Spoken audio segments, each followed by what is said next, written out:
Hello, everyone, and welcome to another My Music with me, Graham Cofe. And today I'm going to be speaking to the wonderful Peter Coyle. I've assured him before we start that this isn't going to be a standard interview that you get on several radio stations or even YouTube stations these days. So be assured, Peter, it's not one of those things. I'm not going to ask you anything that's embarrassing. I'm not going to ask you about what your favorite biscuit is or anything completely irrelevant like that. I'm not going to get you to comment on recent news events or which is your favorite Spice Girl. All right, because it's just absolutely irrelevant. We're going to have a chat about our lives in music after this. Keep on, don't stop.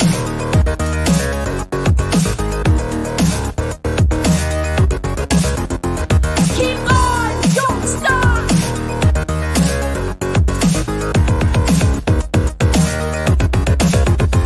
Keep on, don't stop.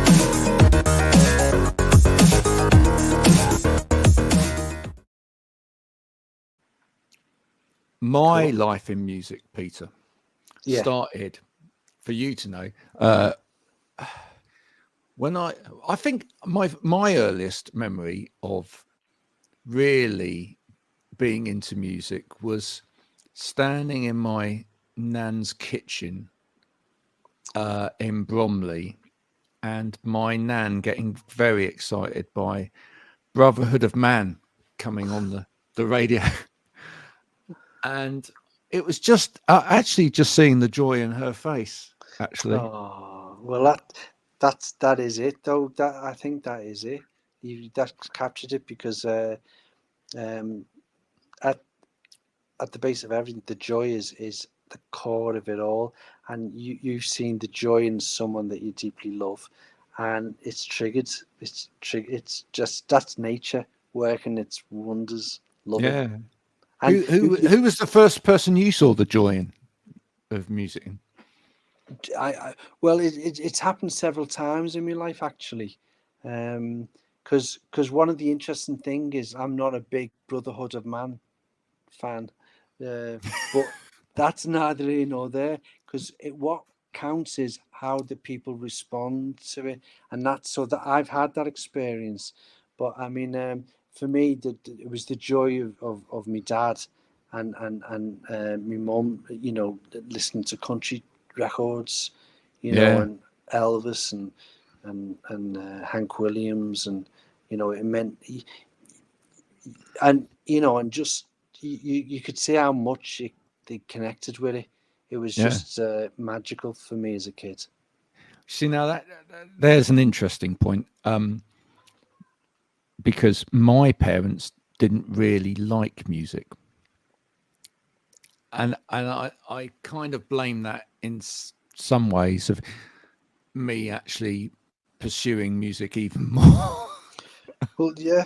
Well, I mean, it definitely, because we only had music. We had no books in the house, and we only had music on Sunday, because that was the only day. That was the only day my dad didn't work. So you know, Sunday morning he'd put some tunes on to just like, you know, that was his escape. So you know, but it was special. But I haven't said that though. There were parties of the night time. So no, I'm lying there. I'm completely lying, because there were parties every night with the music, and they were all dancing. So I forgot about that. What sort of music was that? Was that live music then that was being played then at those No, parties? no. Just put the music system on. But it was just an excuse to get drunk and have a, you know. The people in Liverpool know how to party. Yeah, We know it's a party, and it's good. But there was no music in your house at all. no, I that's not entirely true. We had, I can tell you exactly. I can tell you exactly what the record collection consists of. This will give you an indication. So, I think there were in total about 8 albums, Right, in the house. I know that there was a Carpenters record in there. well, class. right? Class. Yeah, that was probably my favourite out of all of them. What a singer. She's got a hell What of a singer. voice. Never And to be underrated forgotten. as a drummer. Totally underrated as a drummer. Yeah. Mega. And, yeah. So, What was the other Carpenters, 7? New Seekers. I'm happy. You know, I'm happy. Yeah. Right. It's all right. Johnny Mathis. Good singer. Yeah. Perfect pitch. Nana Muscuri. I love the glasses. I love that. It's gone from I love their voice to I love the glasses were class. And then the oddity in there. There was something else, but I can't remember what it was. But the oddity in there, and the worst record that was in there was an album called. And if anyone ever can get a copy of this, I want it.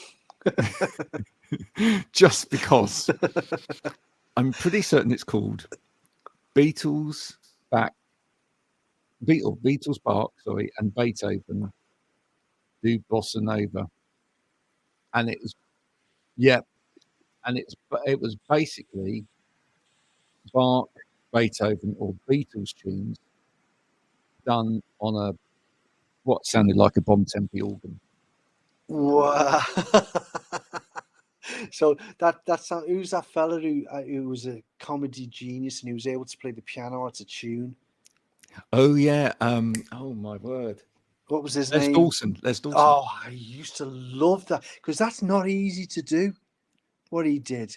Or he used to start a tune, didn't he? And be playing it all right, and then he'd just go like and play something more, and then he'd just stop and look at the audience and go and give them this face. Like, But I used to look because he'd look like John Prescott.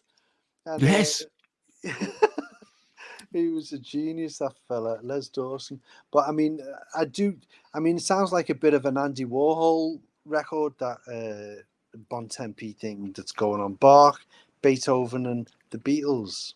Yeah.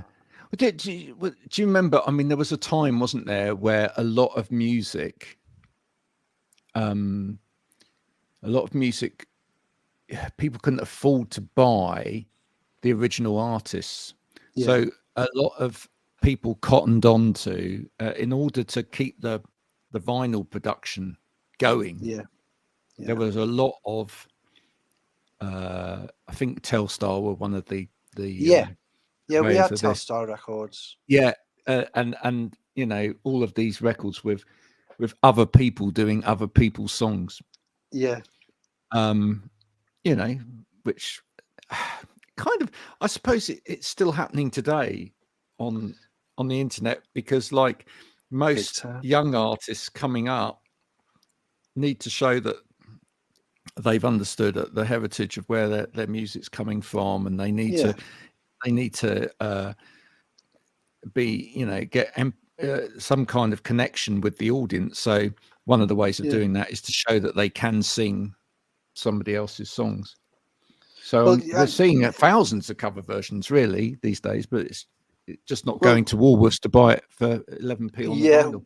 Well, but yeah, I mean, it's the era of the tribute band. I mean, the tribute bands are more technically adept in many ways, and you know, in terms of technique, it's higher in many ways. It seems spirit or feel that's another thing, but in terms of technique, I mean, it's top notch. Some of them, a lot of them, most of them.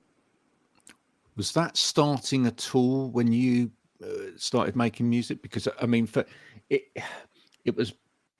certainly wasn't around when I first started making music, but by the time I went to university, which was early 90s, it certainly was. And the guitarist in our band then, I mean, we'd go and play a gig up in Newcastle or Sunderland for like 100 quid for the night, and by the time we've all had a beer and put some petrol in the tank and and got home, we were probably down 30 quid. But hey, it was the joy of doing it. You know, and I found actually a scrapbook the other day, and which was amazing. I think it was from about 1992, and a lot of the gigs we were playing, people were being charged like £1 a ticket back in 1992. Amazing, hey? That's 50p a point, £1 a ticket. And what were you studying at uni? I studied communication studies. Ooh. Which was it was great. It was a new degree, and I really loved art, and I really loved English, and I thought about going off to do either of those at university. And then I think it was my mum found this prospectus that had this new course in called communication studies. And she went, never heard of that, but you might like that because it seems to have a bit of art, bit of English, bit of psychology, bit of film, bit of radio, bit of everything in it. So I thought, okay, actually, maybe that's a great idea. And then, of course, I went, and the first day that I got to Sunderland University, I went in the library, and there was went into the gents' toilets. This is no word of a lie. And on top of the toilet roll holder, so, in the gents' toilet, someone had written "Communication Studies degree free. Please take one." So, it was kind of a mishap of a degree because I think they were still trying to put it together. It was so new. Yeah. Well, that's good. It's good. Yeah. Well, it is good. I had a bit of an epiphany at university though. Peter, because I worked out by my second year, I worked out that actually I probably didn't like academia, and actually I probably learnt better actually doing stuff. Yeah, so definitely. I carried on doing the degree to worked out just how much I needed to do to pass it. Yeah.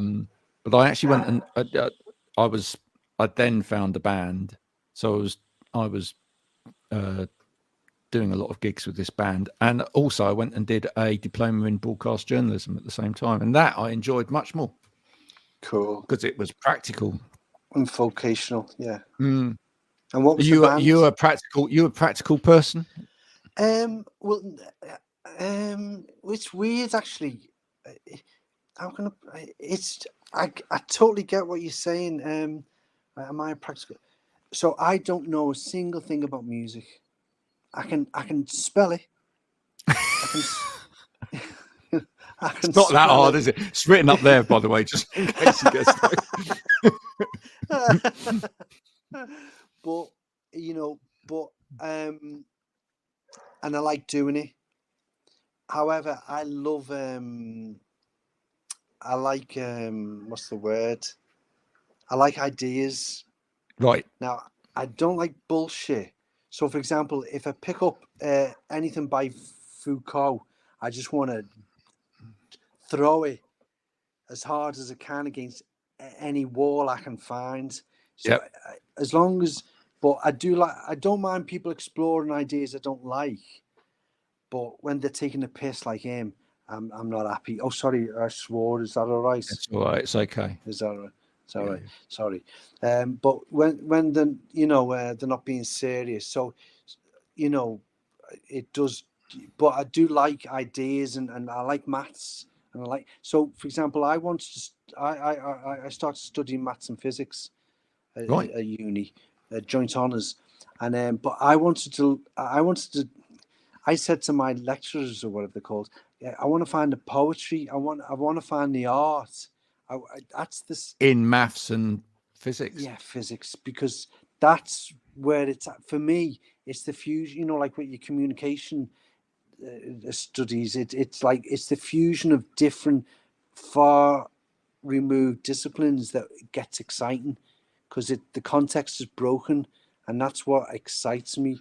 Because if you get too reductionist with your science head on, it's just like, and whereas if you get too open and kind of like woo-woo with your arse head on. That's not as good either. I like the kind of the mix where it's like, okay, what that's what I've always been excited about. I don't like that's probably what I like things out of context and things innovative. I like, that's what I like. The idea of just conforming and just being successful. No thanks. No, you've got a disruptive mind in some Yeah. ways. Yeah. But In a nice way. yeah, I'm full on rebel, but like I'd love to make you a cup of tea. Yeah. Do you know what I mean? I don't like violence. You're not an angry rebel. You're a nice rebel. You're a people rebel. If I was in the French Revolution, right, which I would never have been, but if I was in the French Revolution, and there was, I think it was Lavoisier, who created the periodic table. Okay, he was a dodgy landlord. There's plenty of them around, but there's no way that poor man was guillotined because he was in the revolution. And I'm like, the man created the periodic table. Can we please get a grip on, it's dead hard to make new things. It takes ages. It takes 2 seconds to destroy things. And it does my head in that a lot of people, I like to disrupt, but I don't like to destroy. I just want to evolve. Have you found that you've constantly evolved? Or have there been sort of roadblocks? Well, massively, and that's mainly my fault. But I to be honest, as I've got older and I've grown up, because I think, that's really important. I'm really good at failing, really good at hitting brick walls and making mistakes, and but also things are less serious when you're older. It's game over for me anyway, so I don't care. I don't care. It's game over, and I just want to do what I do, but in the short time that's left. You say it's game over, but it's never game over until the end, is it? Yeah. But I mean, I mean, okay, it sounds a bit dramatic, that, but it's just it highlights the fact that no matter how much of the battle has been lost by me, I don't really care. I'm still going, and there's no like, woe is me. There's no like, oh my God, why didn't I sell any records then or there? But or the whatever. funny thing is, in today's world, is that actually at the point where you stop caring and you don't care anymore, or you don't, not chasing anymore, it can actually happen because the way that stuff gets out there these days is so easy, right? And actually, once it's out there, it's kind of out of your hands as well, isn't it? Yeah. You could, Peter, tomorrow you could put out something you think nobody in the world is going to like this at all. This is just for me, which is great because actually that's what art should be about, really. Totally. I think I saw a Rick Rubin interview a little while back where he was talking about that, and he said the point where I stopped, or he said, good records, you've got to not make a good record for the audience. You've got to make a good record for you, because when you make a good record for you, that's when you find the audience. Yeah. Which allegedly. But I get the point that he's making, which is actually, it's a good one. if you make it from a commercial standpoint of, is this going to sell? Is this going to appease this group of people or whatever? Then you take the art out of it. And he was saying art isn't about that. Art is about, do I like it? But you could produce something and someone could pick it up and go, do you know what?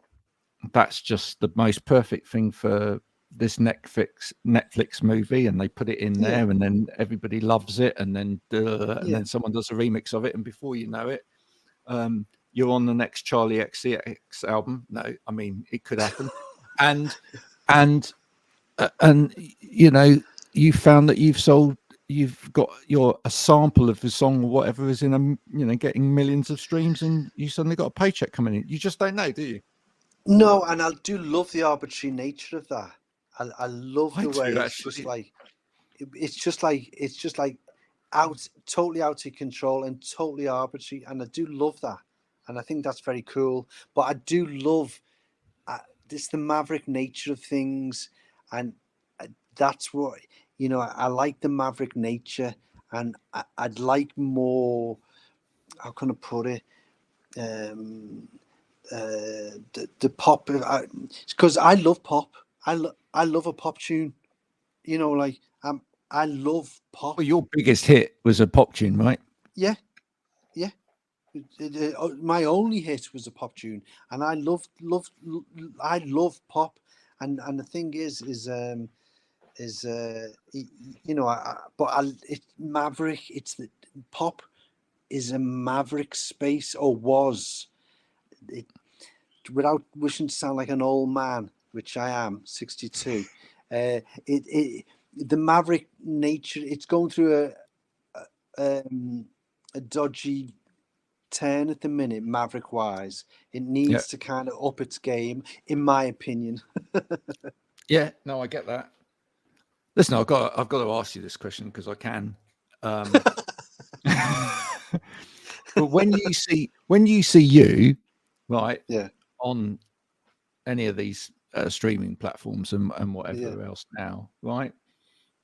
Normally, the image of you that you'll see, if anyone goes and looks for Peter Cole or looks up Peter Cole's name, and then it's going to come up with Lotus Eaters and whatever, and then you're going to find him on Spotify or whatever under that first, etc. And then you look at this photo of you, and it's you back when you had your big hit, etc. How does that feel when you look at that and you go, well, yeah, but that's not me? Or well, how does it feel? I think that's normal. You see, because basically You're there's used to it now. well, I'm good at being boring. I've always been boring, and the mundane side of me has always been the real side of me. I get interested in like the smallest things, and just I'm really good at being distracted, and the kind of outside world stuff. I've I, I know people see that, but I've got no connection to it, because that's just me doing a job. I'm just It's Yeah. weird. It's just that's something else. It's nothing to do with me, that really. I'm just really boring, who really likes sums and things like that. Yeah. Do you think everybody feels like that was making music at that time, etc.? I mean, Yeah. how do you think people like Morrissey, for example, feel about the fact that there's maybe like kids going around now with like photos of him when he was like Well, yeah. I mean, 18 Morrissey. on t-shirts, you know? He, well, he's a bad example, really, because he's He very in probably touch he with him. probably loves it. Yeah, but he is also very in touch. He like him or loathe him, he's very much himself. He's true to himself, and he is what he is, and he's never really veered from that. But the trouble starts is whereby so after you whereby your personality is it the outside one is more, obviously people think of it as more interesting, but it becomes more dominant than your real one, Yeah, and right. that's where the psychological and mental health problems turn really ratchets up for people in bands, because when like, it's a role play thing in many ways. So, for example, the first time I went on stage, I knew then I could do nothing else, because for me it was pure escape from pain, basically real Yeah, life yeah. pain. And I don't want to, it's not like it's just I still find real life difficult. I'm one of those people. I find real life tough. I don't get it. Never have. so so for me, music's good. Yeah. Is that because do you feel like uh, you've you perhaps a neurodivergent, or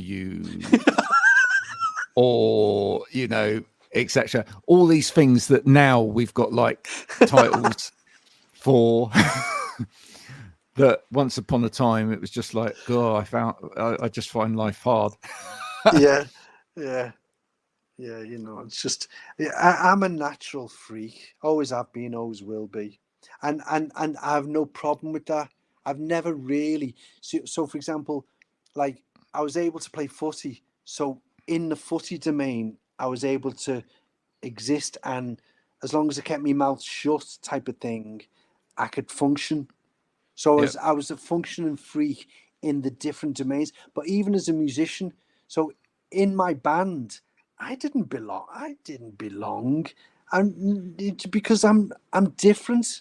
I wish no, actually, no, I don't. I don't wish I was different. It might have been easier for me, but I am who I am. That's it, and I've survived. Happy That's days. interesting. You say you didn't even belong in your own band. No, But never. Not from but day did one. but but did that mean that you didn't get along, or did that mean you did get along? But No, no. no, didn't get along at all. I mean, obviously, I kept, because I'm clever, I kept the peace, and I never responded, and I Yeah. never, what's the word? I didn't engage. I don't. I'm quite a cold person in many ways. I don't engage. If people get on my nerves, I just switch. I don't Yeah. respond to them. I'm dead good at it. I love that. Do you think other people from the outside knew that was the No, case? they haven't got No. a clue. Because, but also they don't. They're not even. They don't even see me, because I'm that boring. They don't even see me, which is my. That's my power. That was always that Being saved me. boring's your power. Well, it saved me so much, because I wasn't even worth the hassle. Yeah. So I was no threat to them whatsoever. I was the utter idiot. You No must have loved threat it when the whatsoever. Pet Shop Boys came along with an anthem for that. Being What boring. was that? Oh, Being being boring. born. Yeah. I've never met those boys. I'd like to meet them. Yeah. Oh, I was going to ask, at the time when you were, you know, frequenting the charts, etc. Was there anyone you did actually get along with, music wise? Music wise, or just personally? No, yeah, actually, as a person that was making music at that time, was there anyone Susie. yeah? Susie. Yeah. I liked her. I felt comfy. I, yeah, Susie. Only a little bit. Only met her a couple, but I felt happy with her. Felt, because she was tough as she was, Old but boots. yeah, I felt comfy around her, because I think I got her, and I think she got me, because she was friends with Mark Almond as well, and Mark seemed really sweet, but when I met him, he was in a difficult space. Yeah. But, Did you get to meet Robert Smith at the time as well? Because obviously no, I would have loved to have done. I do think I'd love him. yeah, The Forest I do is one of love my. his sense of humour, don't you? I just Well, think I don't think some journalists get it. no, well, again, he'll never fit in, that boy. He'll never fit in, and it's a wonder. I mean, I just love the fact he's so successful, because he's not someone who's comfortable. He does. He looks awkward. He sounds awkward. Yeah. Oh, bless him, because yeah, bless him, lovely. but he's definitely just done. He's another one that he's just done what he wants to do at his time. Yeah, You know. yeah, and I got on well with Wayne Hussey as well. Oh right, Yeah, he was a good lad. that's interesting to hear. He's worked with someone that's been on here several times actually, Michael from Beauty and Chaos. All right. And I think there's a whole group of people at that time who were not natural pop stars. Do you find actually that these days you almost look at a lot of the youngsters coming through, and do you feel kind of either kind of sad for them that they are kind of being shaped into the business of music and being a pop star, or do you feel like, well, maybe actually I wish I'd had more of that myself? Because no, because just like, so for example, my A&R man who sent me to a shrink, by the way. So I wanted to release German Girl as the second single, and he said, what would the girls in Wigan think about a song called German Girl? And I just didn't even get that. But I didn't even get first picture. Anyway, who cares? It's all. But what it breaks my heart because how can I put it? You know, all this top down stuff. You know, where people are shaped. It makes me sick. Because even their own artists are shaping themselves. So like I like the likes, my heroes are people like Louise Brooks and people who shape themselves, like Betty Davis, who shape themselves from their own spaces and their own experience. Mark Smith, again, whether you like him or what a human who shaped his own space and death. And I love him for that. I'll always respect him for that. And I admire him so much because, so for example, I like, what's her name? Dua Lipa, right? Is it Dua Lipa? Dua What Lipa, a great, Dua Lipa. yeah, I don't know how to say her name, but a great singer. But like, I saw her on, is it Glastonbury? And she was doing all dancing, and I'm like, hold on a minute. Forget the way modern things are. If you see Jimi Hendrix play, you see him play. There's nothing top down. There's nothing being shaped. It's just raw, wild energy. And Dua Lipa, when she sings, I mean, people will crucify me for comparing her to him, but they're the same. She's a genuine creative, but she's been, well, but unfortunately she's in a context that is very, where you get shaped, and it's boring, it's conforming, it's boring, and it's the death of all creativity. Sorry, Yeah, rant over. no, it's fine. I think there are some I think there are some artists that are out there doing just what they like still. Oh, yeah. And I think that's great. It's important. They've always got the problem that, are they going to be seen above everything else? They probably hang on to that thing that we talked about earlier, that these days there's always that opportunity that someone might just pick up on it just because it's great, Yeah. and possibly do something with it. Or maybe what I see actually a lot of the time is that actually they're fine doing music as part of what they do these days. It was interesting. I spoke to, I finally caught up with him after about 3.5 years actually of doing this, with my old bandmate, Troy Miller, who was in the first ever band that I was in when I was 14. And he was 10 when we started. And Troy has Troy's gone on to have a great career in music. He played drums with Amy Winehouse. Wow. He was he played drums for Roy Ayers. Wow. yeah, he's just been touring the world with Natasha Bedingfield as her drummer. Wow. And he produced the last Diana Ross album. Wow. All right. Cool. So he's had an amazing career in music. Yeah, good on him. But I asked him, I said, do you know any world-class musicians who have never, just never made it? And he said, yes, some of the best musicians in the world that I know have, out of choice, have just said, actually, I want to pursue this in my life, be it family, be it a job, be it whatever. They still make music, but and that's a interesting fact, isn't it? That you've got actually out there. We'll never necessarily hear any of that music, but there are some amazing musicians out there that people will never, ever, ever hear. I love that. Well, I do, because I think what it is to do with, like in terms of propaganda.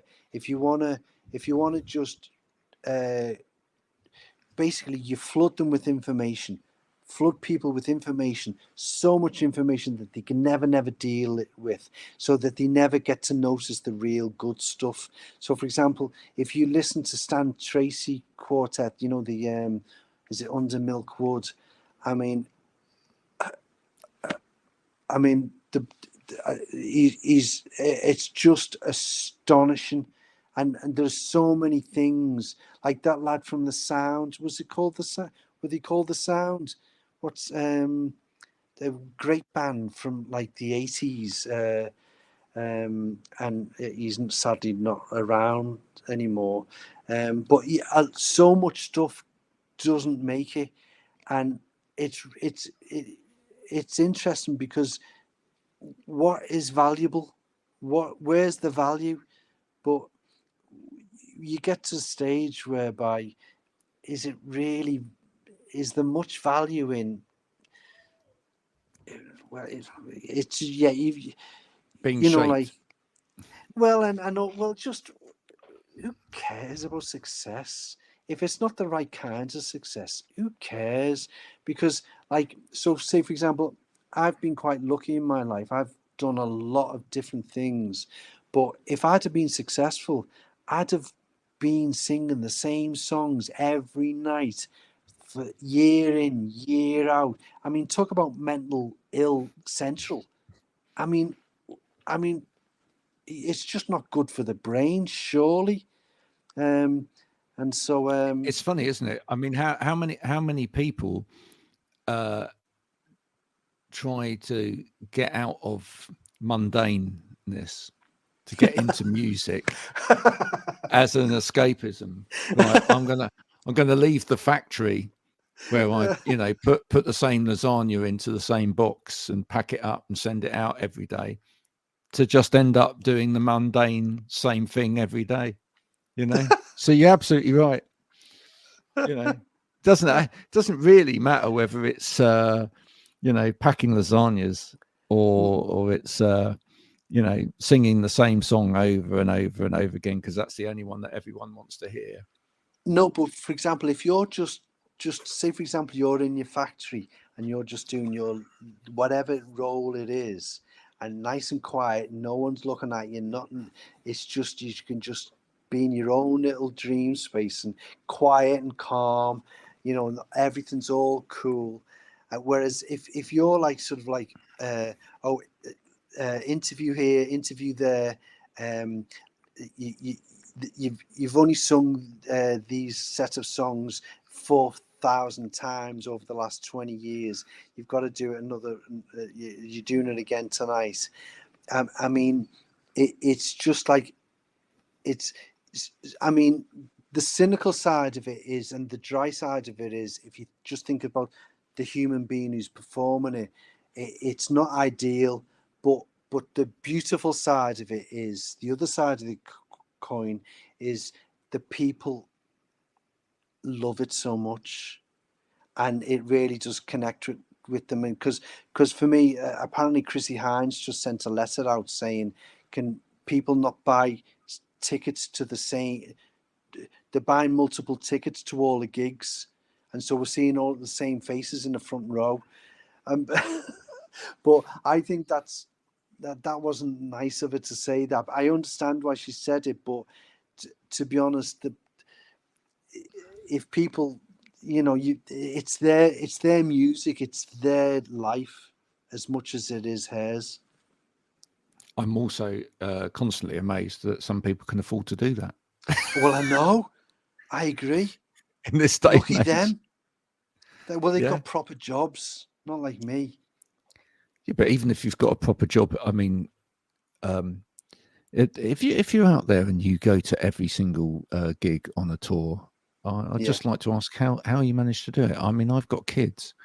I just don't understand how you kind of maybe they're all single. I just don't know. Well, no, they're probably just had dead good jobs and they've actually made money in their life. Good on them. Well, and they've all got, they can all pay babysitters to look after their children, so they can go out every night and well, they'll follow. be older, won't they? They'll be older. Maybe it's that. It's true. How old are your kids? My eldest is 23. He's left home, but the youngest is 8, about to be 9 next week. Bless. So there we go.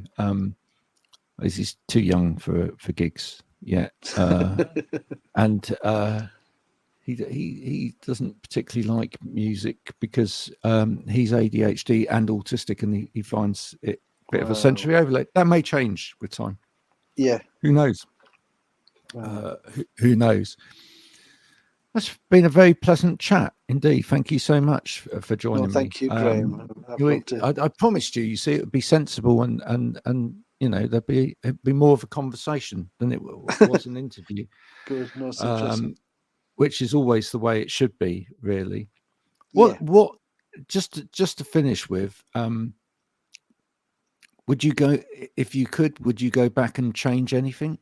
Would you still have stood there and sung that song on? Yeah. Oh yeah. Still Oh have yeah. gone through Yeah. that? Oh yeah. Yeah. I mean, I'm glad I survived it. Put it that way. Glad I survived it. But yeah, no, I wouldn't have changed a thing. And to be honest, that song means so much because it's not about me now. It's about people. It actually genuinely moved people, and that's all that counts. That's all that counts. How would you feel if tomorrow someone took that song and they put it somewhere and in a big movie or whatever, and then suddenly, like, everybody's wearing a t-shirt of Peter Coyle from back in the Lotus Eaters, and that song's everywhere again? I mean, on the one hand, the money would probably be lovely, but on the other hand, how would that make you feel? Well, I want a bit of what you're spoken. That's for sure. But but the thing is that side of things, literally, I couldn't be more uninterested in that. Yeah. That sort of, you mean where I'd be famous and people want to. Well, I guess it would be all right as long as the song was famous and you didn't have to be part of it. Well, yeah, because they wouldn't recognise me because yeah. But there you go. But we should just make that happen. Then we should just print a load of t-shirts and start a campaign. Yeah. Or just I mean I would love it if someone just covered one of my songs. I was going to say that's what I was literally about to end with and say. So if you turned on the TV one day and you saw someone from now covering that song, who would you love to see other than Dua Lipa? Because you've already kind of... Well, I don't think she'd be interested. I mean, well, I really love. What's that? Sometimes feel like I've forgotten the name of her band, but my God, what a voice she's got! She's kind of very beautiful. Kind of looks like a pre-Raphaelite.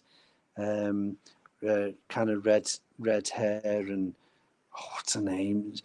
Florence. I forget. Florence, that's it. Yeah. I mean, that would make me happy. That would make me really. Oh, and I love Thingy. I know, what's her name? Video game. The Oh, girl from Lana Del America, Ray. Lana Del Ray. I do like that girl as well. I'd love it if she did something of mine. But I mean, you know, Cool, that would be and that. cool, wouldn't it? It would be lovely. It'd be lovely because I do think both of those would get it because Yeah. they're proper artists. Those two, those two, and you know, it would be, you know, it'd mean a lot for me to hear them sing. Someone, you know, it'd be great if I could get a bit of cash out of it as well. But it would mean more to me to just, you know, see what they did with it because they've got the vibe. They get it. They get it. I'm going to tag them in. You never know, because that's the way that the world works these days, my friend. Lana Del Ray, and you see, I have to write them down, Florence. otherwise I forget because I'm getting older. Yeah, And Florence. me too. Florence, I'm like. You see, apologies, folks, if you know, if you're listening and you think, "Oh God, why are they having to write stuff down?" You know, look, when you get past 50, it happens. All right? You'll understand one day. You'll understand. Peter, it's been an absolute pleasure talking to you. Thank you so much for taking the time out. I'm glad we got there. Yeah, folks, this has been My Music, and as always, it's been a great conversation. If you've enjoyed this, then please do press whatever buttons it is that you have to press to do whatever it is you have to do. If you haven't, then sorry for wasting 46 minutes and 57 seconds of your time. But I have a questions and answers thing that's come today from an insurance provider, and in there is the way that you can get your 47 minutes back. If you need that, then just send me a text and I'll send you a copy of this, and you can fill in whatever form you need to. It'll probably take about 6 months, knowing you know, bureaucracy these days, but eventually you'll get your time back. That's what I've been told anyway, subject to the terms and conditions which nobody reads. Until next time, hope you've enjoyed today's conversation. Bye for now.